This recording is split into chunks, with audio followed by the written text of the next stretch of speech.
ನಮಸ್ಕಾರ. ಮುಂಬೈ ನ್ಯೂಸ್ ಕನ್ನಡ ವಾರ್ತಾವಾಹಿನಿಗೆ ಸ್ವಾಗತ. Mumbai news, Mumbai news, Mumbai news.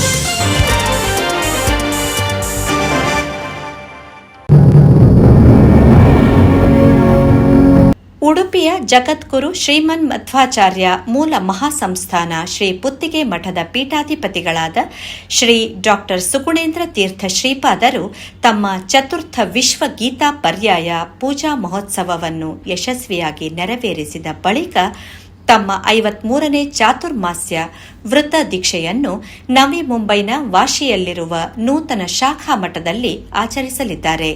ಈ ಪವಿತ್ರ ವೃತದ ಪ್ರಯುಕ್ತ ಆಗಸ್ಟ್ 11ರಂದು ಶ್ರೀಗಳ ಪುರಪ್ರವೇಶ ಕಾರ್ಯಕ್ರಮವು ಅತ್ಯಂತ ಅದ್ದೂರಿಯಿಂದ ಜರುಗಿತು.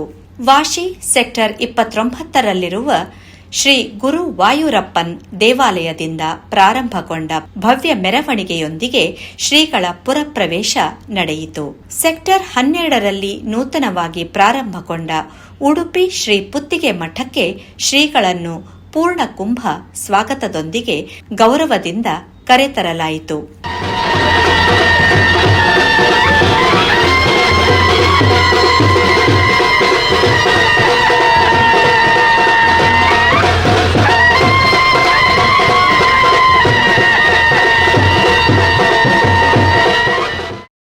ಜರಿಮರಿ ದಿನೇಶ್ ಕೋಟ್ಯಾನ್ ಬಳಗವು ಮೆರವಣಿಗೆಯುದ್ದಕ್ಕೂ ತುಳುನಾಡಿನ ಸಾಂಪ್ರದಾಯಿಕ ವೇಷಭೂಷಣಗಳು, ಯಕ್ಷಗಾನ, ಚೆಂಡೆ ಹಾಗೂ ವಿವಿಧ ವಾದ್ಯಘೋಷಗಳೊಂದಿಗೆ ಮುನ್ನಡೆದು ವಿಶೇಷ ಮೆರುಗು ನೀಡಿತು.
ಮೆರವಣಿಗೆಯ ನಂತರ ನಡೆದ ಧಾರ್ಮಿಕ ಸಭೆಗೆ ಸ್ವಾಮೀಜಿಯವರು ದೀಪ ಬೆಳಗಿಸಿ ಚಾಲನೆ ನೀಡಿದರು.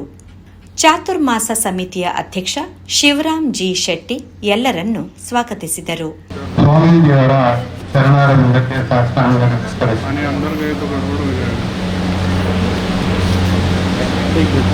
53ನೇ ಚಾತುರ್ಮಾಸವನ್ನು ಆಚರಿಸುತ್ತಿರುವ ಸ್ವಾಮೀಜಿಯವರು ಮುಂಬಯಿಯಲ್ಲಿ ಇದು 8ನೇ ಚಾತುರ್ಮಾಸವಾಗಿ ಆಚರಿಸಿದರು.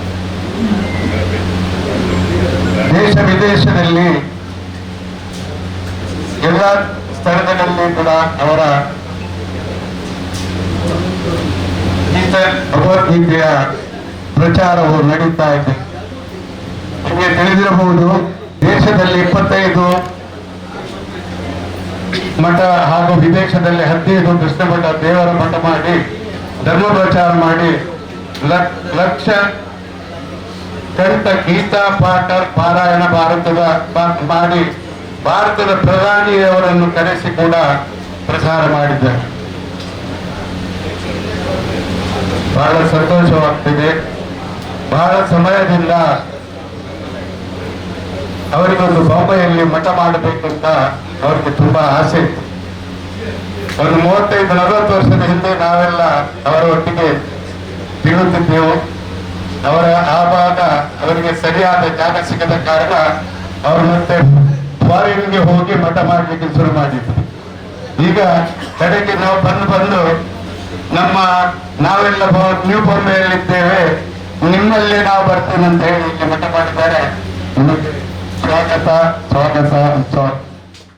ಗೌರವಾಧ್ಯಕ್ಷರಾದ ಎನ್ಆರ್ ರಾವ್ ಅವರು ಅಭಿನಂದನಾ ಮಾತುಗಳನ್ನಾಡಿದರು. ಅನೇಕ ಯತಿಗಳನ್ನ ನಾನು ನೋಡಿದ್ದೇನೆ ನನ್ನ ಈ ಒಂದು 75 ವರ್ಷಗಳಲ್ಲಿ.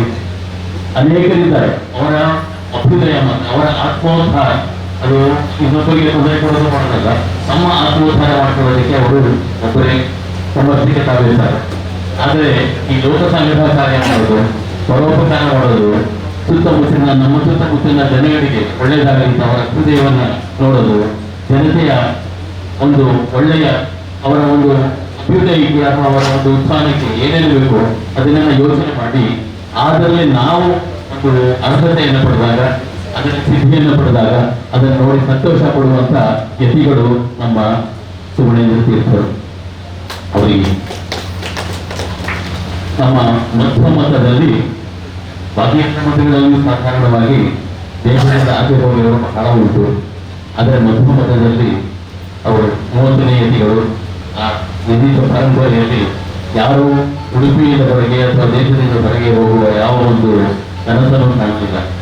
ಅದು ಈಗ ಟೆಕ್ನಾಲಜಿ ಡೆವಲಪ್ ಆಗ್ತಾ ಇರುವಾಗ ನಮ್ಮ ಜನಗಳು ಬೇರೆ ದೇಶಗಳಿಗೆ ಹೋಗಿ ನಿಲ್ಲಿಸ್ತಾ ಇರುವಾಗ ಆ ಅನಿವಾಸಿ ಜನಗಳಿಗೆ, ಇಲ್ಲಿಂದ ಹೋದವರಿಗೆ ಹಿಂದುತ್ವ ಏನು, ಹಿಂದೂ ಸಂಪ್ರದಾಯಗಳೇನು ಮತ್ತೆ ಸಂಸ್ಕಾರಗಳೇನು ಕೊಡಬೇಕು, ಪೂಜೆ ಪುನಸ್ಕಾರಗಳು ಅವ್ರಿಗೆ ತಪ್ಪಿರುತ್ತೆ ಅಂಥದ್ದನ್ನ ಕೊಡೋದಕ್ಕೆ ಅಮೆರಿಕಾಗೆ ಮುಂಚೆ ಹೋಗಿ ಅಮೆರಿಕಾದಲ್ಲಿ ಎಷ್ಟು ಸ್ವಾಮಿಗೆ ನನಗೆ ಗೊತ್ತಿದ್ದವರು ಎಷ್ಟು ಮಠಗಳ ಅಮೆರಿಕೆಯಲ್ಲಿ 15, ಅಮೆರಿಕೆಯಲ್ಲಿ 15 ಮಠಗಳು.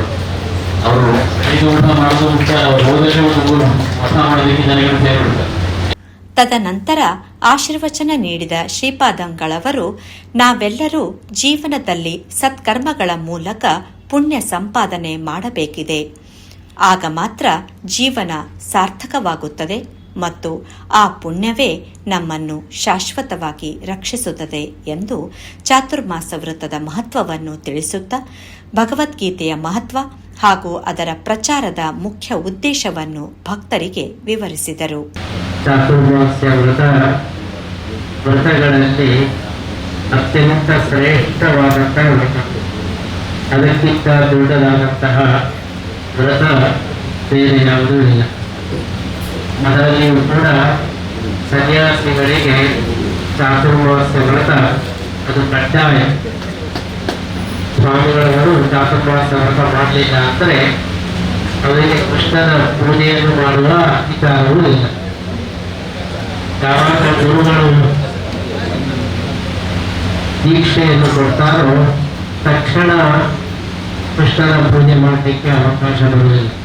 ಅವರು ಒಂದು ಚಾತುರ್ಮಾಸ್ಯವನ್ನು ಮಾಡಿದ ಮೇಲೆ ಕೃಷ್ಣನ ಪೂಜೆ, ಪಟ್ಟದ ದೇವರ ಪೂಜೆಯನ್ನು ಕೂಡ ಮಾಡುವ ವಿಚಾರ. ಅದೇ ಆ ವ್ರತಕ್ಕೆ ಅಷ್ಟು ಮಹತ್ವ ಇದೆ. ಸ್ವಾಮಿಗಳಾದವರು ಚಾತುರ್ಮಾಸ್ಯ ವ್ರತವನ್ನು ಮಾಡಿದರೆ ಮಾತ್ರ ಪರಿಪೂರ್ಣ ಸ್ವಾಮಿಗಳಾಗ್ತಾರೆ ಅಂತ ಶಾಸ್ತ್ರಗಳು ಹೇಳ್ತಾ ಇದೆ. ಅಂತಹ ಒಂದು ಚಾತುರ್ಮಾಸ್ಯ ವ್ರತದಲ್ಲಿ ದೇವರ ಸೇವೆ, ಯತಿಗಳ ಸೇವೆ, ಧಾರ್ಮಿಕ ಕಾರ್ಯ ಇದು ಬಹಳ ವಿಶೇಷವಾದದ್ದು. ಕೂಡ ಜೀವನದಲ್ಲಿ ಬಹಳ ಮುಖ್ಯವಾಗಿ ಗಮನಿಸಬೇಕಾದಂತಹ ವಿಷಯ ಪುಣ್ಯ ಸಂಪಾದನೆ. ಪುಣ್ಯ ಸಂಪಾದನೆ ಮಾಡಿದರೆ ಮಾತ್ರ ನಮ್ಮ ಜೀವನ ಸಾರ್ಥಕ.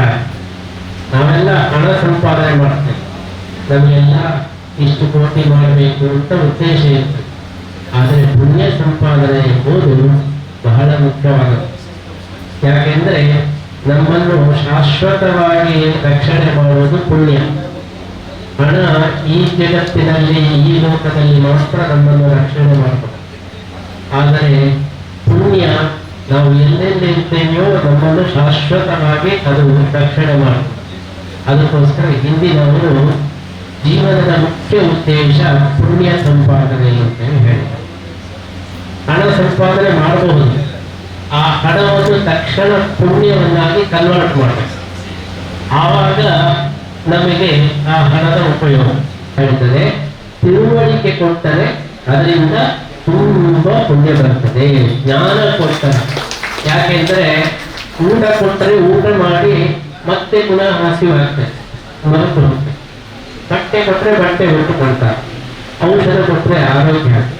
ಆದರೆ ಅವನಿಗೆ ವಿವೇಕವನ್ನು ಕೊಟ್ಟರೆ ಇಡೀ ಜನ್ಮದಲ್ಲೇ ಅವನು ಒಳ್ಳೆಯದಾಗಲಿಕ್ಕೆ ಸಾಧ್ಯ. ಅದಕ್ಕೋಸ್ಕರ ಜನರಿಗೆ ಕೂಡ ಜ್ಞಾನವನ್ನು ಕೊಡಬೇಕು. ದೇವರ ಬಗ್ಗೆ ಜ್ಞಾನ, ಒಳ್ಳೆಯ ವಿವೇಕ, ಒಳ್ಳೆಯ ತಿಳುವಳಿಕೆ, ಸದ್ಬುದ್ಧಿ ಅದನ್ನು ಕೊಟ್ಟರೆ ಅವನ ಉದ್ಧಾರ ಆಗಿಬಿಡ್ತಾರೆ. ಇಲ್ಲಾಂದ್ರೆ ಏನಾಗ್ತದೆ ಅಂದ್ರೆ ಇವತ್ತು ಕೆಲವರು ಬೇಕು ಅಂತ ಹೇಳಿ ಭಿಕ್ಷುಕರು ಆಗಿ ನಾಟಕ ಮಾಡಿ ಹಣ ಸಂಪಾದನೆ ಮಾಡ್ತಾರೆ. ಇವತ್ತರೂ ಕೂಡ ಜೀವನದಲ್ಲಿ ಪುಣ್ಯ ಸಂಪಾದನೆಯನ್ನು ಮಾಡಬೇಕು. ಅದರಲ್ಲಿಯೂ ಕೂಡ ಯಾವ ಕೆಲಸವನ್ನು ಮಾಡಿದರೆ ಜಾಸ್ತಿ ಪುಣ್ಯ ಬರ್ತದೋ ಆ ಒಂದು ಸಂದರ್ಭವನ್ನು, ಆ ಒಂದು ಕಾರ್ಯವನ್ನು ನಾವು ಯಾವಾಗಲೂ ಮಾಡಬೇಕು ಅಂತ ಶಾಸ್ತ್ರ ಹೇಳ್ತಾ ಇದೆ. ಅಂತಹ ಪುಣ್ಯ ಕಾರ್ಯಗಳಲ್ಲಿ ಇಂತಹ ವ್ರತ ನಿಯಮಗಳು, ಚಾತುರ್ಮಾಸ್ಯ ವ್ರತ, ಬೇರೆ ಬೇರೆ ಪರ್ವಕಾಲ ಅಂತ ಹೇಳಿ, ಪರ್ವಕಾಲ ಅಂತ ಹೇಳಿದ್ರೆ ಯಾವ ಸತ್ಕಾರ್ಯವನ್ನು ಮಾಡಿದರೆ ಪರ್ವತದಷ್ಟು ಫಲ ಬರುತ್ತದೋ ಅದು ಪರ್ವಕಾಲ. ಆ ಪರ್ವತ ಶಬ್ದವೇ ಪರ್ವ ಆಗುತ್ತೆ. ಪರ್ವತದಷ್ಟು ಫಲ ಬಂದರೆ ಅದಕ್ಕೆ ಪರ್ವಕಾಲ ಅಂತ ಹೇಳಿ. ಗ್ರಹಣ ಕಾಲ, ಪರ್ವಕಾಲ. ಆ ಸಮಯದಲ್ಲಿ ಏನಾದರೂ ಸತ್ಕಾರ್ಯವನ್ನು ಮಾಡಿದರೆ ಅದಕ್ಕೆ 100 ಪಾಲು ಜಾಸ್ತಿ ಫಲ ಬರ್ತದೆ. ಅಂತಹ ದಾನಗಳಲ್ಲಿ ಅತ್ಯಂತ ಶ್ರೇಷ್ಠವಾದಂತಹ ದಾನ ಅದು ಜ್ಞಾನದಾನ ಅಂತ ಹೇಳಿ ಶಾಸ್ತ್ರ. ಅದಕ್ಕೋಸ್ಕರ ನಾವು ತುಂಬಾ ಯೋಚನೆ ಮಾಡಿ ಏನು ಕಾರ್ಯವನ್ನು ಮಾಡಬೇಕು ಅಂತ ಯೋಚನೆ ಮಾಡಿ ಭಗವದ್ಗೀತೆಯನ್ನು ಪ್ರಚಾರ ಮಾಡಬೇಕು ಅಂತ ನಮ್ಮ ಜೀವನದ ಮುಖ್ಯ ಉದ್ದೇಶವನ್ನು ಇರ್ತದೆ. ಯಾಕೆ ಅಂತ ಹೇಳಿದ್ರೆ ಭಗವದ್ಗೀತೆಯಿಂದ ಬರತಕ್ಕಂತಹ ಜ್ಞಾನ ಬೇರೆ ಯಾವ ಪುಸ್ತಕವನ್ನು ಓದಿದ್ರೂ ಬರುತ್ತೆ. ಭಗವದ್ಗೀತೆಯಿಂದ ಸಿಗತಕ್ಕಂತಹ ಸಮಾಧಾನ ಬೇರೆ ಯಾವ ಗ್ರಂಥವನ್ನು ಓದಿದರೂ ಬರುತ್ತೆ. ಭಗವದ್ಗೀತೆಯನ್ನು ನಾವು ಓದಿದರೆ ಅದರಿಂದ ಬರತಕ್ಕಂತಹ ಪುಣ್ಯ ಬೇರೆ ಯಾವುದರಿಂದಲೂ ಬರುತ್ತೆ. ಇದಕ್ಕೆ ಕೃಷ್ಣನೇ ಬಾಯಿ ಬಿಟ್ಟು ಹೇಳಿದ್ದಾರೆ. ಗೀತೆಯ ಕೊನೆಯಲ್ಲಿ ಹೇಳಿದ ಮಾತು, ಕೃಷ್ಣ ಯಾರು ನನ್ನ ಗೀತೆಯನ್ನು ಓದಿ ಅದನ್ನು ಅನುಸರಿಸ್ತಾರೆ ಅವರಕ್ಕಿಂತ ಆಪ್ತರಾದಂತಹ ಇನ್ನೊಂದು ವ್ಯಕ್ತಿಯೇ ಈ ಜಗತ್ತಿನಲ್ಲಿ ಇಲ್ಲ. ನರತಸ್ಮಾನ್ ಮನುಷ್ಯೇಶು ಕಶ್ಚಿನ್ಮೇ ಪ್ರಿಯತಮ. ಕೃಷ್ಣನ ಯಾರು ಗೀತೆಯನ್ನು ಓದುತ್ತಾರೋ ಅವರಷ್ಟು ಕ್ಲೋಸ್ ನನಗೆ ಬೇರೆ ಯಾರು ಇಲ್ಲ. ಅವ ಹೇಳಿದ ಹಾಗೆ ನಾನು ಕೇಳ್ತೇನೆ ಅಂತ ಹೇಳಿ ಕೃಷ್ಣನೇ ಹೇಳಿದ. ಆದ್ದರಿಂದ ಭಗವದ್ಗೀತೆಯನ್ನು ನಾವೆಲ್ಲರೂ ಕೂಡ ತಿಳ್ಕೊಳ್ಬೇಕು. ಮನಸ್ಸಿಗೆ ಟೆನ್ಷನ್ ಆಗಲಿಕ್ಕೆ ಕಾರಣ ಏನು ಅದನ್ನು ಕೃಷ್ಣ ವಿಶ್ಲೇಷಣೆ ಮಾಡಿ. ನಮಗೆಲ್ಲ ಮನಸ್ಸಿಗೆ ಅಶಾಂತಿ ಆಗಲಿಕ್ಕೆ ಕಾರಣ ಏನು? ಅದರ ಮೂಲ ಕಾರಣ ಎರಡೇ. ಒಂದು ಆಸೆ, ಒಂದು ಅಹಂಕಾರ. ನಾನು ನನ್ನದು ಅಂತ ನಾವು ಎಷ್ಟೆಷ್ಟು ತಿಳ್ಕೊಳ್ತೇವೋ ಅಷ್ಟಷ್ಟು ಟೆನ್ಷನ್ ಜಾಸ್ತಿ ಆಗ್ತದೆ. ಎಷ್ಟೆಷ್ಟು ಆಸೆಗಳನ್ನು ಜಾಸ್ತಿ ಮಾಡ್ತಾ ಹೋಗ್ತೀವಿಯೋ ಅಷ್ಟಷ್ಟು ಟೆನ್ಷನ್ ಆಗ್ತದೆ. ಅದಕ್ಕೆ ಕೃಷ್ಣ ಹೇಳ್ತಾನೆ, ಅದೇನಾದ್ರೂ ಬಿಟ್ಟು ಬಿಡಿ, ನಮಗೆ ಅನುಭವಗಳು ಬೇರೆ ಏನು ಕೊಟ್ಟರು ಮನಃಶಾಂತಿ ಬರಬೇಕಾಗಿತ್ತು. ಆದರೆ ಭಗವದ್ಗೀತೆಯನ್ನು ಕೊಟ್ಟರೆ ಪ್ರತಿಯೊಬ್ಬರಿಗೂ ಕೂಡ ಅದನ್ನು ಸರಿಯಾಗಿ ತಿಳ್ಕೊಂಡರೆ ಮನಃಶಾಂತಿ ಸಿಕ್ಕಿಯೇ ಸಿಗ್ತದೆ. ಅದಕ್ಕೋಸ್ಕರ ಜ್ಞಾನದಾನವನ್ನು ನಾವು ವಿಶೇಷವಾಗಿ ಮಾಡಬೇಕು ಎಂಬುದು ನಮ್ಮ ಆಶಯವಾಗಿದೆ. ಅದಕ್ಕೋಸ್ಕರ ಕೋಟಿ ಗೀತಾ ಲೇಖನ ಯಜ್ಞ, 1 ಕೋಟಿ ಜನರಿಂದ ಭಗವದ್ಗೀತೆಯನ್ನು ಬರೆಸ್ತಕ್ಕಂತಹ, ಬೇರೆ ಬೇರೆ ರೀತಿಯಲ್ಲಿ ಭಗವದ್ಗೀತೆಯನ್ನು ಪ್ರಚಾರ ಮಾಡತಕ್ಕಂತಹ ನಮ್ಮ ಪರ್ಯಾಯ ಕಾಲದಲ್ಲಿ ಲಕ್ಷ ಕಂಠ ಗೀತಾಂಕಗಳು 1 ಲಕ್ಷ ಜನ ಸೇರಿ ಉಡುಪಿಯಲ್ಲಿ ಏಕಕಾಲದಲ್ಲಿ ಇಡೀ ಭಗವದ್ಗೀತೆಯನ್ನು ಸಮರ್ಪಣೆ ಮಾಡತಕ್ಕಂತಹ ಕಾರ್ಯಕ್ರಮವನ್ನು ಕೂಡ ಹಾಕಿಕೊಂಡಿದ್ದು, ದೇಶದ ಪ್ರಧಾನಿಯನ್ನು ನಾವು ಆ ಸಂದರ್ಭದಲ್ಲಿ ನಾವು ಕರೆಸುವ ಉದ್ದೇಶ ನರೇಂದ್ರ ಮೋದಿಯವರು ಮಾಡಿದ ಒಂದು ಕೆಲಸಕ್ಕೆ ಒಂದು ಮೆಚ್ಚುಗೆ ಮಾತ್ರ ಅಲ್ಲ, ಪ್ರಧಾನಿಯೇ ಗೀತೆಯನ್ನು ಪಾರಾಯಣ ಮಾಡ್ತಾ ಇದ್ದಾನೆ ಹೇಳಿದ್ರೆ ನಮ್ಮ ಕಾಲೇಜ್ ಸ್ಟೂಡೆಂಟ್ಗಳೆಲ್ಲ ಗೀತೆಯನ್ನು ನಾವು ಪಾರಾಯಣ ಮಾಡಬೇಕು ಅಂತ ಹೇಳಿ ಅವರಿಗೂ ಒಂದು ಪ್ರೇರಣೆ ಬರಲಿ ಎಂಬಂತಹ ಉದ್ದೇಶದಿಂದ ನಾವು ಪ್ರಧಾನಿಯನ್ನು ಕರೆಸಿ ಅವರ ಮುಖಾಂತರ ಈ ಭಗವದ್ಗೀತಾ ಪಾರಾಯಣವನ್ನು ಕೂಡ ಮಾಡಿಸಿದೆವು. ನಮ್ಮ ನರೇಂದ್ರ ಮೋದಿಯವರು ಬಾಯಿ ಪಾಠ ಹೇಳಿದ್ದಾರೆ. ಇಡೀ ಭಗವದ್ಗೀತೆಯನ್ನು ನಮ್ಮ ಹತ್ತಿರನೇ ಕೂತ್ಕೊಂಡು ಅವರು ಬಾಯಿ ಪಾಠದಲ್ಲಿ ಭಗವದ್ಗೀತೆಯನ್ನು ಹೇಳಿದ್ದಾರೆ. ಹಾಗಿರುವಾಗ ಸಭೆಯ ಕೊನೆಯಲ್ಲಿ ಉಪಸ್ಥಿತರಿದ್ದ ಸದ್ಭಕ್ತರಿಗೆ ಶ್ರೀಗಳು ಫಲ ಮಂತ್ರಾಕ್ಷತೆ ನೀಡಿ ಹರಿಸಿದರು.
ಅಧ್ಯಕ್ಷ ಮುಂಬಯಿಯ ಪ್ರಖ್ಯಾತ ಉದ್ಯಮಿ ಶಿವರಾಮ್ ಜಿ ಶೆಟ್ಟಿ ಅಜೇಕಾರು, ಕಾರ್ಯಾಧ್ಯಕ್ಷ ನೇರುಳ್ ಶ್ರೀ ಬಾಲಾಜಿ ಮಂದಿರದ ಕಾರ್ಯಾಧ್ಯಕ್ಷ ಹಾಗೂ ಸಮಾಜ ಸೇವಕ ಗೋಪಾಲ್ ವೈ ಶೆಟ್ಟಿ, ಗೌರವ ಕಾರ್ಯಾಧ್ಯಕ್ಷ ಎನ್ಆರ್ ರಾವ್ ಮತ್ತು ಡಾಕ್ಟರ್ ಸುರೇಶ್ ರಾವ್, ಉಪಾಧ್ಯಕ್ಷ ವಾಮನ್ ಹೊಳ್ಳ, ಶ್ರೀ ಮೂಕಾಂಬಿಕಾ ದೇವಸ್ಥಾನದ ಧರ್ಮದರ್ಶಿ ಅಣ್ಣಿ ಶೆಟ್ಟಿ, ನಗರ ಸೇವಕ ದತ್ತ ಜಾಧವ್, ಮಾಜಿ ನಗರ ಸೇವಕ ಸಂತೋಷ್ ಶೆಟ್ಟಿ, ವಿದ್ವಾನ್ ನಾಗೇಂದ್ರ ಆಚಾರ್ಯ ಕುರ್ಲಾ ಹಾಗೂ ವಿದ್ವಾನ್ ಗುರುಪ್ರಸಾದ್ ಖನ್ಸೋಲಿ, ಖಜಾನ್ಶಿ ಉದ್ಯಮಿ ಸಂತೋಷ್ ಸಿ ಶೆಟ್ಟಿ, ಸಹ ಖಜಾನ್ಶಿ ಗುರುಪ್ರಸಾದ್ ಚೇಂಬೂರು, ಸಂಚಾಲಕ ಸುಧೀರ್ ಆರ್ಎಲ್ ಶೆಟ್ಟಿ ಉಪಸ್ಥಿತರಿದ್ದರು. ಸಮಿತಿಯ ಕಾರ್ಯದರ್ಶಿ ಪತ್ರಕರ್ತ ದಿನೇಶ್ ಕುಲಾಲ್ ಕಾರ್ಯಕ್ರಮವನ್ನು ಅಚ್ಚುಕಟ್ಟಾಗಿ ನಿರೂಪಿಸಿದರು. ಸಹ ಕಾರ್ಯದರ್ಶಿ ವಿದ್ವಾನ್ ರಾಘವೇಂದ್ರ ಜಮದಗ್ನಿ ಸಹಕರಿಸಿದರು. ವಿಶ್ವಮಾನ್ಯ ಯತಿಕುಲ ಚಕ್ರವರ್ತಿ ಶ್ರೀ ಪುತ್ತಿಗೆ ಸ್ವಾಮೀಜಿಯವರು ಮುಂಬಯಿಯಲ್ಲಿ 8ನೇ ಬಾರಿಗೆ ಹಾಗೂ ಒಟ್ಟಾರೆಯಾಗಿ 53ನೇ ಚಾತುರ್ಮಾಸ್ಯವನ್ನು ನೂತನ ಶಾಖಾ ಮಠದಲ್ಲಿ ಕೈಗೊಂಡಿದ್ದಾರೆ. ಈ ಪವಿತ್ರ ವ್ರತದ ಅವಧಿಯಲ್ಲಿ ನಿತ್ಯವೂ ವಿಶೇಷ ಪೂಜೆ, ಪಾಠ, ಪ್ರವಚನ, ಭಜನೆ ಹಾಗೂ ಅನ್ನದಾನ ಮುಂತಾದ ಧಾರ್ಮಿಕ ಕಾರ್ಯಕ್ರಮಗಳು ಜರುಗಲಿವೆ. ಆದ್ದರಿಂದ ಭಕ್ತಾದಿಗಳು ಹೆಚ್ಚಿನ ಸಂಖ್ಯೆಯಲ್ಲಿ ಆಗಮಿಸಿ ಜಗದ್ಗುರು ಶ್ರೀಮನ್ಮಧ್ವಾಚಾರ್ಯರ ಸುಮಾರು 750 ವರ್ಷಗಳ ದಿವ್ಯ ಗುರು ಪರಂಪರೆಯಿಂದ ಪೂಜಿಸಲ್ಪಡುತ್ತಿರುವ ಶ್ರೀ ವಿಠ್ಠಲ ದೇವರ ಪೂರ್ಣಾನುಗ್ರಹ ಹಾಗೂ ಪ್ರಸಾದವನ್ನು ಸ್ವೀಕರಿಸಬೇಕಾಗಿ ಸಮಿತಿಯ ಪದಾಧಿಕಾರಿಗಳು ಮತ್ತು ಸದಸ್ಯರು ವಿನಂತಿಸಿದ್ದಾರೆ. ಭಾಸ್ಕರ್ ಕಾಂಚನ್ ಜೊತೆ ವಾಣಿ ಪ್ರಸಾದ್, ಮುಂಬೈ ನ್ಯೂಸ್.